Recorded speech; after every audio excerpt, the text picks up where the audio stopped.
Ethan Caldwell, a self-made millionaire, had everything he'd ever dreamed of. A sprawling estate, luxury cars, and a packed schedule full of high-stakes business meetings. But something in his life felt hollow. He had built his empire from the ground up, but in the process he'd lost touch with the simpler joys of life, the ones that couldn't be measured in dollars or deals. One crisp autumn morning, Ethan decided to take his vintage sports car out for a drive along a scenic backroad, hoping the fresh air might clear his mind.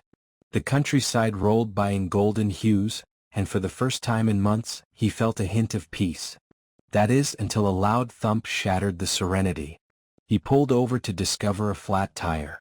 Ethan groaned in frustration as he stared at the deflated rubber. His attempts to call for roadside assistance were met with spotty reception, leaving him stranded. It wasn't just inconvenient, it felt like another sign of how disconnected he was from the world around him. As he stood there, pacing and cursing his luck, a boy of about 13 appeared on the side of the road. He was pushing a rickety bicycle, his clothes worn but clean, and his face lit with curiosity. "You need some help, mister?" the boy asked, tilting his head. Ethan frowned. "Unless you've got a tire jack in that backpack, I don't think you can." The boy laughed. "No, sir, but I know my way around cars. My uncle taught me. Let me take a look."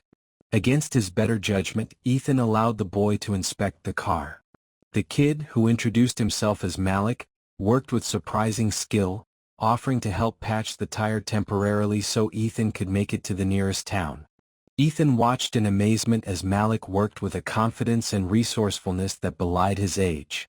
As Malik finished, Ethan pulled out his wallet. "Thanks for your help. Here's $50 for your trouble." Malik hesitated, shaking his head. "I didn't help you for money. My mom says you should always do the right thing when you can." Ethan was taken aback. Who turns down money these days? He pressed the bill into Malik's hand, but the boy politely refused again, smiling. "If you want to thank me, follow me to town. I can show you where to get the tire fixed properly." Intrigued, Ethan agreed, deciding to see where this unexpected encounter might lead. Little did he know, this flat tire was just the beginning of a journey that would change his life forever. Ethan followed Malik down a dusty path, his luxury car crawling behind the boy's wobbly bike. The road wound through fields and into a small, close-knit neighborhood. The houses were modest, some showing signs of age, but the community felt alive. Children played in the yards, neighbors exchanged greetings, and the smell of fresh bread wafted from an open window. As they reached the heart of the neighborhood, Malik led Ethan to a small, unassuming auto repair shop run by his uncle Jamal.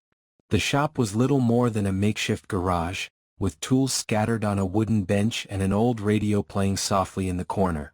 Jamal greeted Ethan warmly and quickly set to work on the tire. "You're lucky Malik found you," Jamal said as he worked. "He's got a knack for being in the right place at the right time." Ethan chuckled. "It's impressive for a kid his age. Where'd he learn all this?"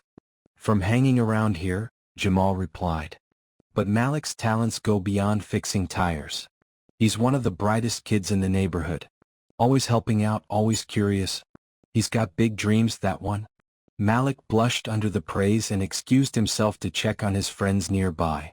Left alone with Jamal, Ethan's curiosity deepened. He learned that Malik lived with his mother, Latoya, who worked multiple jobs to make ends meet. Despite their struggles, she had instilled strong values in her son: kindness, integrity, and a sense of community. When Jamal finished repairing the tire, Ethan offered to pay, but Jamal waved it off. "You can pay it forward," he said with a smile. Ethan couldn't shake the feeling that he had stepped into a different world, one where people seemed to care more about each other than about wealth or status. Malik returned, holding a bag of fresh muffins his mother had sent as a gift. "Mom says thanks for being patient," Malik said, handing the bag to Ethan. Ethan hesitated, unaccustomed to such genuine generosity. "You didn't have to do this." Malik grinned. "It's just what we do around here. Besides, you seemed like you could use a little kindness today." As Ethan drove away, he couldn't stop thinking about the boy and his family. They had so little compared to him, yet they seemed to possess something he had lost along the way: purpose, connection, and a sense of meaning. By the time he reached his estate that evening, The emptiness he'd felt before had been replaced by something new, a spark of curiosity. Ethan couldn't shake the thought that this encounter had happened for a reason, and he was determined to find out what it was. The next morning Ethan couldn't focus on his usual routine.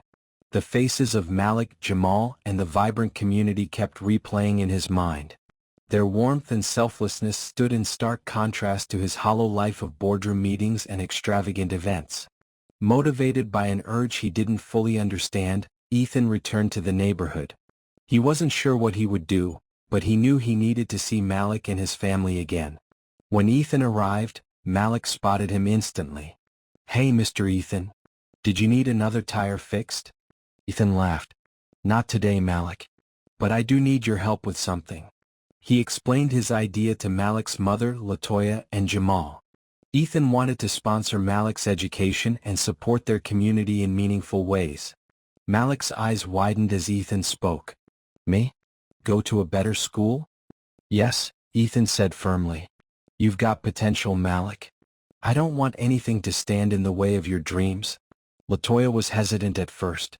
"We don't take handouts," she said softly, her pride clear in her voice. "It's not a handout," Ethan replied. "It's an investment. Malik helped me in a moment of need.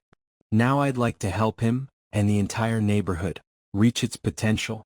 Over the next few months Ethan kept his word.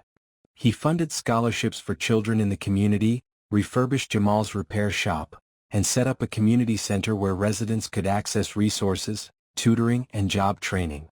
But Ethan's involvement wasn't limited to writing checks. He became a regular visitor, learning from the people and sharing his own experiences. Malik thrived in his new school, quickly becoming a standout student. Ethan often attended his science fairs and soccer games, cheering him on like a proud family member. One day, as they sat under the shade of a tree near the community center, Malik asked, "Mr. Ethan, why did you do all this for us?" Ethan looked at the boy thoughtfully. "Because you reminded me of what's truly important, Malik. I spent so much of my life chasing money and success that I forgot what it means to really live. You and your family taught me that kindness, connection, and purpose are worth more than all the wealth in the world." Malik smiled, his young eyes wise beyond his years. "So, that flat tire was kind of like a gift, huh?" Ethan chuckled. "The best gift I've ever received." From that day on, Ethan's life was never the same.